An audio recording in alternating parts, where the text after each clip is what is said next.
শহর থেকে জেলা, গলি থেকে রাজপথ, চুরি ডাকাতির ঘটনা যেন নিত্য নৈমিত্তিক ব্যাপার হয়ে দাঁড়িয়েছে। বাড়িতে কেউ না থাকার সুযোগে পরপর দুটি আবাসনের চুরি ও একটিতে চুরির চেষ্টা।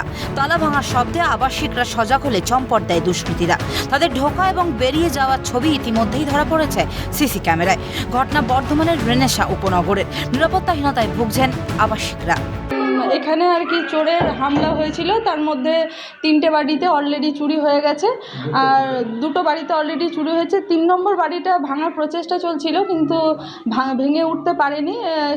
সেই সময় আমরা আর কি সজাগ হয়ে উঠেছিলাম। কিছু স্টেপ নিলে ভালো হয়, কারণ আমরা তো সবাই এখানে বাচ্চা নিয়েই থাকি, তো কিছু একটা পদক্ষেপ নিলে আমরা সত্যিই খুব উপকৃত। মতো প্রি প্ল্যান্ড করেই মনে হচ্ছে, কারণ দেখুন যে কটা বাড়িতে চুরি হয়েছে সেই 3টে বাড়িতেই কিন্তু কোনো লোকজন থাকে না, তারা আউট অফ স্টেশন আছে বা এটা প্রি প্ল্যান্ড ওয়েতেই মনে হচ্ছে। বলবো প্রশাসনকেও বলবো, প্লাস আমাদের এই রেনেসার যে সাচি গ্রুপ মেনটেন্যান্স অফিসদেরকেও বলবো যে আমাদের প্লিজ সেফটি অ্যান্ড সিকিউরিটি দরকার। অনেক বয়স্ক, অনেক মেয়েরা বাচ্চা সন্তান নিয়ে থাকছে একা, তো তাদের তো নিরাপত্তার ভয় তো থাকছে না।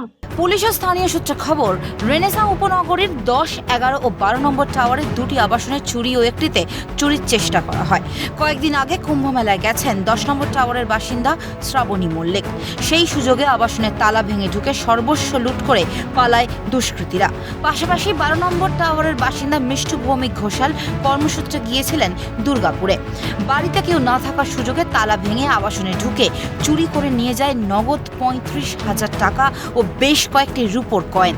এরপর 11 নম্বর টাওয়ারের একটি আবাসনে তালা ভাঙার চেষ্টা করলে শব্দ শুনে ঘুম ভেঙে যায় অন্যান্য আবাসিকদের ও চম্পট দেয় দুষ্কৃতীরা। প্রশ্ন উঠছে, 3 আবাসনেই যে মানুষ শূন্য, সেই খবর কিভাবে পৌঁছলো দুষ্কৃতীদের কাছে? তবে কি আগে থেকেই রেকি করেছিল তারা? পূর্ব পরিকল্পিত ঘটনা বলেই দাবি স্থানীয়দের। দেখুন, সংসারে মোটামুটি নগদ সেরকম ক্যাশ ছিল না, তবে 30,000 টাকা অ্যাবাভ ছিল, যেটা প্রত্যেকের ঘরে থাকে এমার্জেন্সি পারপাসে। তাও সেটা এক জায়গায় ছিল না, স্ক্যাটার্ড ছিল। ঠাকুরের আসনে টাকা ছিল, রূপোর কয়েন ছিল, লকারের মধ্যে টাকা ছিল, সংসারের টাকা ছিল, জমানো টাকা ছিল, রূপোর কয়েন ছিল, ব্রেসলেট ছিল, সোনার গয়না ছিল না। যা অবস্থা, আমি তো দেখে এখন বুঝতে পারছি না যে আমি আমার মাথা কাজ করছে না এখন। 3টে বাড়িতেই কেউ ছিল না। মনে হচ্ছে আমাদের এটা প্রি প্ল্যানিং ছিল, নাহলে তারা জানলো কিভাবে যে 3টে বাড়িতেই লোক নেই? হ্যাঁ, নজর মনে হচ্ছে রাখা হয়েছিল, তা নাহলে 3টে বাড়িতেই লোক ছিল না, এরা জানলো কিভাবে? হ্যাঁ, একজনের বাড়ির পরিস্থিতি খুবই খারাপ, তার ডিভান আলমারি সমস্ত কিছুই ভেঙে ফেলা হয়েছে, আর তার কিছু নগদ টাকাও, বেশ পরিমাণের নগদ টাকা গেছে, রূপোর কয়েন। বিডেন স্ট্রিটের জ্যোতিন্দ্র মোহন অ্যাভিনিউতে ডাকাতির ঘটনায় শোরগোল পড়ে যায়। সেই রেশ কাটতে না কাটতেই দমদমের নলতায় ডাকাতি। এর মাঝে উঠে এলো বর্ধমানের রেনেসা উপনগরীর চুরির ঘটনা। যেখানে আইন শৃঙ্খলা নেই, সেখানে তো ডাকাতি হবেই। বিস্ফোরক মন্তব্যের পাশাপাশি ঘুরিয়ে রাজ্যের অর্থাভাবকেই দায়ী করেছে কংগ্রেস নেতা অধীর রঞ্জন চৌধুরী।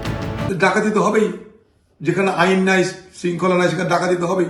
এই বাংলায় এরপরে দেখবেন কিডন্যাপিং বিজনেস শুরু হবে, অ্যাবডাকশন বিজনেস শুরু হবে, অপহরণের ব্যবসা শুরু হবে। কারণ আর অর্থ কোথায়? 1 টুকরো মাংস, 1000 কুকুর।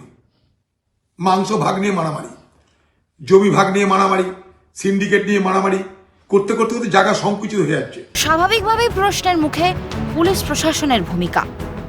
রাজেশ খানের রিপোর্ট, ক্যালকাটা নিউজ।